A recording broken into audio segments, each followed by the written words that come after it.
RRQ Hoshi. Langsung spam sekarang juga di kolom komentar hashtag Indo Pride-nya juga sekarang, karena tim Indonesia hanya tersisa satu dan akan berhadapan dengan tim Onyx Filipina. Yes, inilah dia match upper bracket antara RRQ melawan Onyx PH. Yang sudah terlihat di sana tampaknya dari Clay dan Finn ya, ini bakal bermain dan bahkan di bawah bertemu dengan Sin dan juga Marky yang cukup berani juga untuk mengambil last picknya itu ke arah Harith. Yang kita tahu ada out natural counternya Esmeralda nantinya, dan bahkan itu kecil banget Baloyski itu KB. Yes, tiba-tiba kayaknya terlebih dahulu. Dia harus recall terlebih dahulu. Tapi balik lagi dia adalah seorang roamer. It's okay kalau misalkan dia harus pulang. Namun yang unik adalah Hatred. Dia menggunakan Chow dan emblemnya adalah Assassin untuk High and Dry. Wow. Yes. Dan ini dia fun fact dari Snake Video. Onyx PH adalah tim yang berpartisipasi di M3 dengan pool hero tim tersempit. Hanya 13 hero uniknya, sementara RRQ Hoshi memiliki 25.000 hero unik. 25?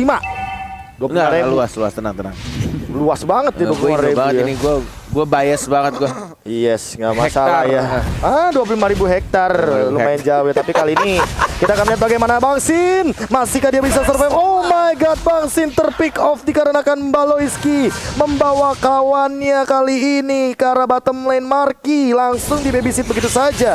Tapi kali ini lihat rotasinya, Albert udah level 4. Apakah bakal kontes ke arah Turtle? Karena Kairi, dia kayaknya lebih punya advantage untuk early stage seperti ini dikarenakan adanya Tonros. Dan hati-hati Baloyski ini dia dimakan-makanin sama Finn nih kayaknya. Yes, dari early semua aggression. Abyssal trapnya.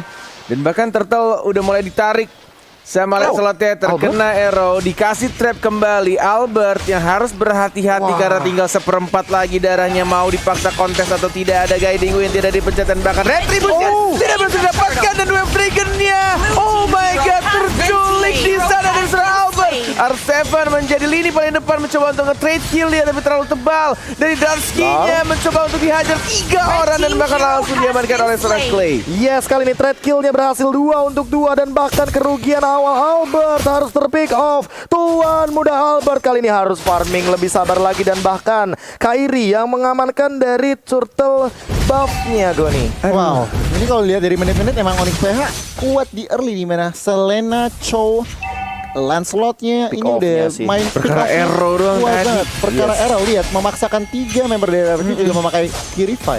Ya, dan kali ini mau nggak mau ya harus lebih sabar terlebih dahulu, dan ingat ada 3 Purify kali ini yang akan digunakan oleh teman-teman dari RRQ Hoshi. Jadi Hatred benar-benar harus dipantau apakah nantinya flickernya akan digunakan lagi untuk 2 menit ke depan. Tapi kali ini R7 sudah melihat keadaannya di mana dia bakal terkena trap dari Baloyski dan masih bisa survive. Ini dia Bang Otot. Gak perlu gunain satu Purify-nya dari R7 ketika sudah digigit tadi Swinging Eagle-nya dari seorang Finn, dan bahkan Fire Strike-nya tidak berhasil untuk dapetin 1 hit pun terhadap seorang Lancelot. Masih bisa dihindari, dan bahkan ini early game-nya cukup rusuh dari Baloyski dengan menggunakan Selenanya menuju ke arah top lane. 2 melawan 1, mau dihajar atau tidak, karena Kairi-nya juga sudah mulai muncul di retribution oleh seorang Kairi, dan langsung diamankan begitu saja. Tonrosnya masih bisa dihindari. 24 detik lagi untuk Turtle yang berikutnya. Chase Fate di cancel dan tidak mau dipaksa untuk di arah atasnya. Oke, kali ini bisa dibilang Marky juga mengamankan gold shield turret yang cukup banyak, dan ada pertukaran landing phase. Yes, dan kali ini ada pergerakan lagi. Hatred langsung memaksa Purify daripada seorang Clay. Lihat bagaimana High and Dry-nya bekerja. Dia benar-benar bahkan tidak ke-trigger untuk The Way of Dragon-nya, dan flickernya udah ready. Albert harus dipantau sepertinya Bung Cornet. Gila sih, itu perkara lewat jalur tengah yang emang agak sedikit berbahaya. Walaupun harus berputar lebih jauh, tapi harusnya itu lebih aman dari perputaran rotasi Clay ya. Dan bahkan di sini Turtle masih bisa reset kembali. Roger dari Albert masih cukup jauh jaraknya, mencoba untuk mengulang kembali Kairi. Darksky Ada 1 arrow dan bahkan 4 orang mau dikontes atau tidak. Retribution ready. 1 badan diamankan lagi oleh tim Onyx PH. Masih ada 1 Seeking Eagle. Ditabrak begitu saja 2 Dragon. Oh my god, langsung didapatkan mencoba untuk men-trade kill. R7 tidak berhasil nge-trade killnya dan bakal langsung di-cover oleh teman-teman dari Onyx PH. Dan hampir saja Tuan Muda Albert memakan lele dari seorang Baloyski. Kali ini bahkan ada 1 pergerakan R7. Dia mencoba untuk bertahan, masih ada Purify dan dikejar, trapnya masih connect. Tapi R7 masih punya Frostmourne Shield, nggak bakal bisa ditumbangkan. Namun kali ini bottom lane sepertinya harus hilang. Goni, what happened? Gila, ini permainan makro dan early potential dari teman-teman Onyx PH tuh bener-bener dimaksimalin. RRQ harus pilih-pilih team fight di early gamenya. Erunya sih. Iya sih. Ayo perlahan-lahan tapi pasti. Namun ingat Bung Kornet, tenang. Jangan tegang karena apa? Karena Tuan Muda Albert ini menggunakan Roger. Ini adalah hero snowball yang kalau 1 kali mendapatkan advantage atau keuntungan, dia Momentum akan ya. mendapatkan momentum yang berlipat ganda. Tinggal dicari nanti momentumnya gimana. Apalagi RRQ Hoshi juga kita tahu untuk dari MPL Indonesianya sering banget comeback dan bahkan Finn-nya bakal terjebak di depan, namun tidak akan ada contest fight untuk kali ini. Finn lagi dan lagi kena arrow, bakal terpok lagi damage-nya dari Baloyski. Ini kalau andaikan saja bukan tim Indo ya. Ini dari draft sih gue yakin banget dari draft RRQ mid game to late game harusnya mereka bisa balikin keadaan, apalagi kita lihat juga dari Bangsin ya yang memulai untuk dapetin stacknya, fokus untuk farming. Ya, kita lihat juga dari Clay yang masih aman untuk poin killnya juga dia dapetin 2 kill. Dan kita lihat dari anak-anak RRQ dan juga Onyx PH belum berbeda cukup jauh dari segi goldnya. Tinggal gimana caranya untuk momen-momen team fight selanjutnya yang mungkin di sini agak sedikit berbahaya. Albert yang mencoba untuk menghindar. Web Dragon dari hatred-nya, lihat masih bisa hidup dan bakal langsung datang Bushian. Sekarat dia, mana berat strike-nya, 1 hit lagi dan tidak berhasil didapatkan. Hatred masih bisa hidup. Mencoba untuk flicker kah? Tidak ternyata. Dan kayaknya iya langsung mundur ke arah belakang dengan flickernya, dan kali ini Kairi yang sudah mendapatkan informasi bahwa Tuan Muda Albert tidak memiliki retribution dan kali ini langsung diamankan dengan cepatnya. Lihat bagaimana Basin langsung menembur ke depan, tapi masih punya Tondros dan bakalan ada Seeking Eagle, namun tidak ada target yang optimal. Glarski dalam keadaan immune, dia Black Dragon Transformation dan langsung mundur bubar jalan dari RRQ Hoshi. Yes, masih mencoba untuk mereset kembali. Terkena arrow lagi, Finn. Tidak ada gede win. Tapi lihat, langsung dibalikin kembali. 1 trade akhirnya didapatkan oleh vaksinnya. R7 tidak boleh terlalu memaksakan, mencoba untuk kembali menarik untuk team fight selanjutnya. Ini yang harus dilakukan sama anak-anak RRQ Hoshi. Tetap sabar, tetap farming dulu, dapetin banyak stacknya dan dapetin momentum untuk team fight agar lebih rapi lagi untuk bisa nge-trade lebih banyak lagi. Wah, ini bahaya banget sih, apalagi mengingat Marky langsung menuju ke arah Holy Crystal. Dan lihat perbedaan levelnya, dia level 10 loh sebagai gold laner Goni. Nah itu dia, dan tentunya Kairi lihat melevik roar setelah war. Wah, ini Holy Crystal amanin Marky ini benar-benar RRQ Hoshi. Mereka bisa sebenarnya membalikin pertandingan, tetapi harus benar-benar pilih pas momennya, pas baru bisa membuka fight. Oh, tapi kali ini Finn langsung Seeking Eagle ke arah belakang Baloyski. Ternyata langsung ada pergerakan Jutkunedu. Dan lihat kali ini Clay-nya bakal dikejar. Albert bakal tertangkap di arah depan, bakal ada Phantom Execution and that's another point kill. Oh my god, Kairi dia mendapatkan triple kill. Apa yang terjadi? RRQ Hoshi hilang 4 membernya. Wah, gua cuma bisa melongo melihat apa yang terjadi barusan.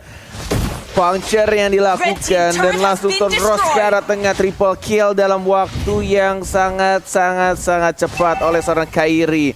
Dan itu adalah team fight yang benar-benar nih kita akan melihat kembali replaynya ketika Finn ya membuka 1 Seeking Eagle dan Baloyski yang benar-benar langsung lompat dengan menggunakan flickernya, dibawa, ditarik jauh ke belakang, and then memaksakan R7 juga langsung mengeluarkan Polystar Moon-nya. Dan lagi-lagi yang dilakukan Kairi itu benar-benar on point banget. Dia langsung menuju ke arah satu orang, yaitu Parsianya, dan Parsianya. Gak peduli, yang penting ada Minions wave di arah tengah, Puncture dan langsung ke arah Parsianya. Dan ini yang bakal bahaya adalah Baloiski-nya yang bisa instant kill karena dia udah punya Calamity Reaper sekarang. Lihat arrow-nya kena terus dan tidak ada informasi sama sekali karena kali ini cukup berbahaya dari Baloiski yang dia trap-nya benar-benar on point banget. Arrow-nya benar-benar memporak-porandakan banget formasi dari RRQ Hoshi. Lihat kena lagi Vin-nya dan kali ini langsung ada pergerakan Saman Force ke arah belakang. Jutkunedo dan Albert dalam ancaman. Albert ditumbangkan. Tuan muda Albert kali ini harus hilang. Babang Pipin juga yang menyusul dan bahkan kali ini Hatred di trap kill. Bangsin dia datang mendapatkan double kill juga daripada seorang Clay from Bogor. Kali ini tapi ternyata lihat Bangsin mendapatkan kali ini seorang Baloiski. 3 untuk 3. Bangsin kali ini one situation melawan Kairi tapi masih ada Phantom Execution. Lihat oh my god, the timing wipe out dan Onyx PH itu kritis banget padahal Bung Cornet. Oh, itu benar-benar timing yang sebenarnya dari kedua core, benar-benar. Itu tinggal gimana caranya mainin insting untuk mendapatkan killnya antara seorang Bangsin dan juga Kairi. Tapi Kairi dia mendapatkan timing yang tepat banget. Dia punya Tonros, dia punya Phantom Execution yang pas banget di rerumputan. Dan langsung dapetin damage-nya ke arah seorang Bangsin. But it's okay, masih bisa untuk mengulur waktu kembali karena kita lihat sudah kembali hidup dan bahkan tidak ada yang mendapatkan satu objektif Lord dan tidak bisa langsung nge-push walaupun sudah wipe out barusan dari anak-anak Onyx PH. Yes, bener banget. Dan kalau kita ngeliat itemnya nih, Albert belum mendapatkan true damage, endless battle-nya belum jadi. Sementara kalau kita ngeliat kanan, Kairi dengan 16.000 gold-nya udah langsung on the way Blade of Despair. Ini benar-benar harus diperhatikan. RRQ Hoshi mereka ketinggalan gold, mereka ketinggalan turret. Dan mudah-mudahan tentunya satu momen saja dibutuhkan untuk kembalikan pertandingan ini. Tetapi untuk 11 menit pertandingan hampir 12, Onyx PH mengontrol Land of Dawn. Asli ini satu momen bisa banget loh untuk kembali. Apalagi hero-hero fall off dari teman-teman Onyx PH ini banyak banget. Sekarang kali ini Bangsin terkena The Well Dragon pada execution dan bahkan Bangsin mencoba untuk melawan dua hero sekaligus tapi gak bisa. Unstoppable daripada seorang Kairi. Kali ini 4 member dari RRQ Hoshi mulai diporak-porandakan, dipaksa untuk pulang. Glarski mencoba untuk dengan Black Dragon Form-nya dia memaksa pulang semuanya. Lihat Cyclone Eye-nya bahkan diambil. Kairinya langsung hadir juga. Phantom Execution lagi. R7 apakah mampu untuk bertahan? Arrow-nya dilontarkan lagi. Tidak boleh ada yang mendekat ke arah Lord yang pertama karena kali ini Lord pertama akan diamankan oleh Onyx PH. Nih benar-benar tinggal gimana caranya dari RRQ menahan dan bahkan dari Bangsinnya. Ya sekarang sudah ready untuk flickernya. Tadi ketika di game juga tidak ada flicker. Ya tinggal menunggu ini. Sudah mau level maksimal walaupun sempat tertinggal tadi dari seorang Kairi yang level maksimum duluan. Lord sudah mulai berjalan di area tengah. Ini di area tengah harusnya bisa ditahan. Karena kita lihat Clay-nya juga sangat unggul dari segi point kill dan itemnya, beberapa itemnya juga sudah mulai jadi untuk dari seorang Parsianya. R7 sudah mulai di depan bersama seorang Finn. Getting win satu skill Lord karena sudah di atas menit 12. Sudah mulai merelakan satu inhibitor turret.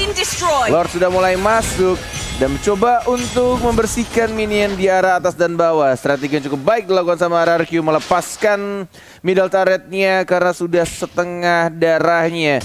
Dan lebih baik menjaga di sisi lainnya, KB. Yes, kali ini perlahan-lahan lihat yang harus diperhatikan adalah haters-nya. Tapi arrow-nya connect kali ini. Albert dalam ancaman. Langsung terkena Tonros dan hilang. Tuan muda Albert. Baloiski tapi ditukarkan begitu saja. Double kill dari oleh Kairi. Dan dia volley punya ke belakang R7 tapi tidak bisa menyelamatkan Bangsin. Bangsin tumbang. The Well Dragon coming up. Tidak ada purify. R7 tumbang dan wipe out. Onyx PH memporak-porandakan RRQ Hoshi. Game pertama 13 menit 57 detik. Wow. Aduh. Ini yang harus gua bilang juga ya. Ngomongin soal kedua tim yang bertanding di match kedua. Wah, asli. Walaupun kita Indo Pride tapi kita juga